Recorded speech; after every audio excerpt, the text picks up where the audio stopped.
Welcome back to Telco Talk right here on CNBC Africa. Still with me in studio, Angus Hay, Chief Technology Officer at Neotel, and from our studio in Cape Town, Vitalis Ozianyi, ICT Analyst at Frost & Sullivan. Okay, so before the break, we touched on unions and the fact that they are disapproving of unbundling the local loop, and as Vitalis said, it was about job losses down the line. There were concerns raised at the hearings recently, particularly by some unions, around the whole question of how this would affect job security, particularly in the telecoms industry. Again, we produced some evidence to show that the reality is that if you look even at a player like BT, now BT had grown and shrunk over the years.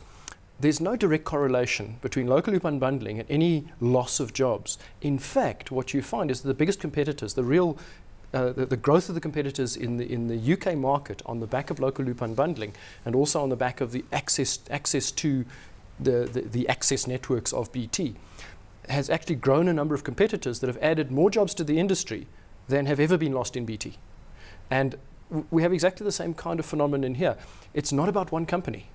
You know, I think what is very important to understand when you're looking at job growth is that in a competitive industry like this, jobs is not about one company. Jobs is about growing the whole industry.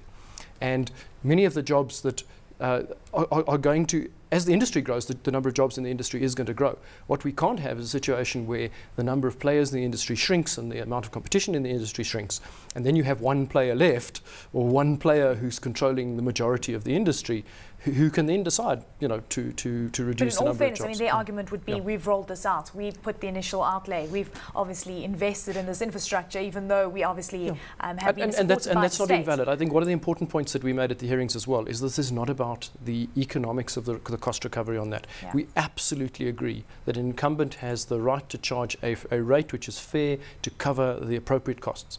That's not the debate. The debate here is about blocking a process which would open up the market. And that's really the challenge that we see. So we don't have any problem with the concept of a fair rate being charged for rates. Obviously, the wholesale rate is going to be below the retail rate, otherwise not really economically sensible. But the model needs to be on the basis that there's a fair recovery of the costs involved in rolling out local loop of any kind. If you look at other countries, the same sort of model has applied.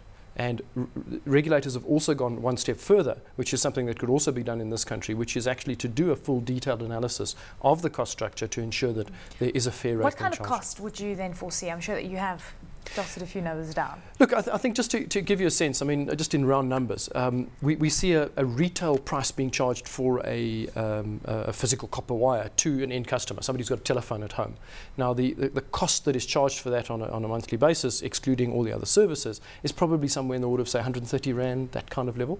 So the wholesale rate we'd expect to be somewhere below 100 Rand. And that would fairly reflect the cost, and that's assuming only the local loop. I'm excluding all of the DSL rentals, everything else that goes into it, because those are services which any of the players could supply over the top. So I think, you know, those are the sort of numbers we're dealing with, and I think it's not about whether or not a fair rate can be charged.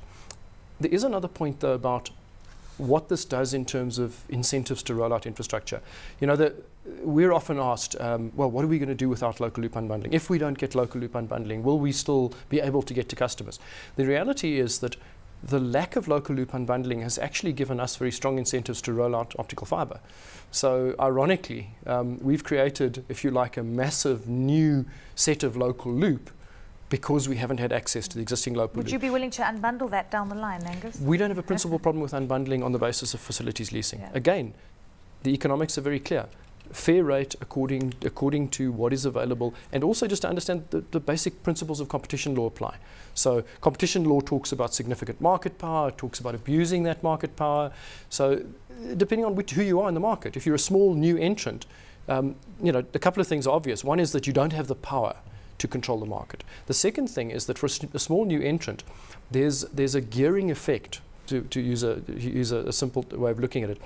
The ability to use local loop is a way of creating viability amongst small players. Now, Neotel in a way is past that. You know, Neotel is at a point where we've got 6,000 kilometers of fiber rolled out in the metros. Yeah. We're at a point where we will survive, and we're certainly showing that economically and financially we're able to deliver, we can grow in the market. The problem is, anyone else wanting to sell on the infrastructure has a high barrier to entry. And that high barrier to entry is lowered through local loop unbundling. And on the back of that, you grow a lot of players. Okay, Vitalis, quite a few points there. Yes, go for it. Yes, yeah, just had a question for Angus Hay. Having mentioned about, well, the different strengths of, say, players in the market, say, new, smaller entrants. Just wondering, like, if you look at, say, the different options for local loop and bundling that have been proposed, well, a player like Neotel would comfortably take on any of the options. But how many like ISPs in the South African market do you think will be able to take on, like, as individual ISPs, option 3 and option 4? I think you'll find in practice there will be more than you think, because, and this is the experience in other countries has shown, that you can't really preempt markets. You can't really dictate to markets. I think that's one of the confusions that arises, is that there's a sense in which one's supposed to know how the market is going to pan out before you make the rules. The rules are made intentionally to make the market work. So if you look at what an ISP might do, and it may apply to us, might apply to others. Let's take our example. Where would we not roll out equipment on local loop? We'd not roll out equipment on local loop where we have our own fiber infrastructure. So there are many areas in the country where we've rolled out fiber infrastructure. We have a very strong broadband product. We've got a very high performance, high spec broadband product that we deliver on fiber. So it's not necessarily those areas that we would choose to use local loop. We may choose to use local loop in, say, some of the smaller towns and cities which have been crying out for competition, but which we have not been able to do viably. And I think other players would see it similarly. So there would be other players who on a selective basis could roll out in their local area, could roll out where they have strength, could choose the areas that they roll out. The barriers to entry are not high. The costs of a basic DSLAM, the costs of basic co-location are not high. And so I don't think the barriers are as high as people think they are. And secondly, there's no rule here that says you have to do the whole country. Yeah, absolutely. Oh, that's a very good point.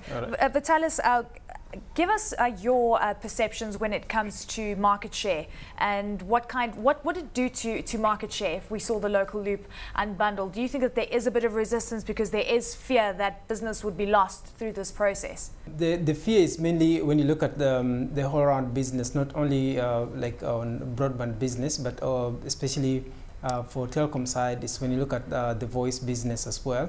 But then if unbundling were to happen, of course, depending on what option it's taken. If you go, say, with option 3 and 4, that's full loop unbundling and sub loop unbundling, whereby telecom won't have access to provide any services on the copper loop.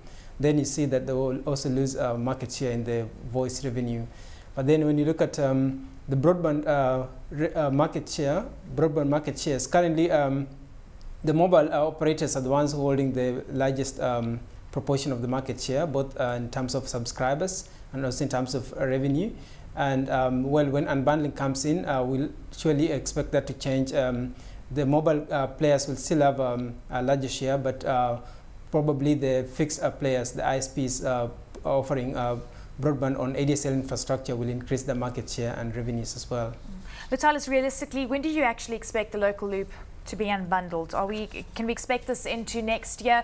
We're still waiting for the regulatory framework to, of course, be decided by ICASA, but at the same time, we know that ICASA has been slow in terms of delivery over the past few years. That has been changing over the past year or so, but still perhaps not quick enough to allay some of the industry fears. I would expect that ICASA probably would not go with all the 4 proposed options, but then in terms of the timelines, this year we're not likely to see ICASA producing, say, final recommendations or final approvals on local loop unbundling. As said earlier on, we might see interim approvals on, say, option that's the bitstream access and line sharing.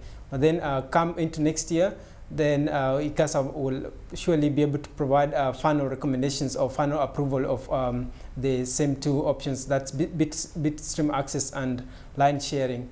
Well, in my opinion, we're not likely to see the full loop unbundling and sub loop unbundling. I might be wrong, but looking at the competitors I mentioned earlier on in this discussion, commercially on a wide scale, option 1 and option 2 are the ones that have really been taken up and commercially succeeded. So that might be the case that's going to happen in South Africa. When do you think it's going to happen? Angus? Are you holding your thumbs? Well, I mean, we're certainly holding thumbs Yeah. that the authority will actually make some rulings. We do expect a long fight. We're not expecting this to be something that just happens overnight. There are a lot of processes that need to put in place in terms of actually getting the guidelines to work and so on. But certainly we're up for that debate. But what we would do is, appeal to all the players in the industry to actually play the game.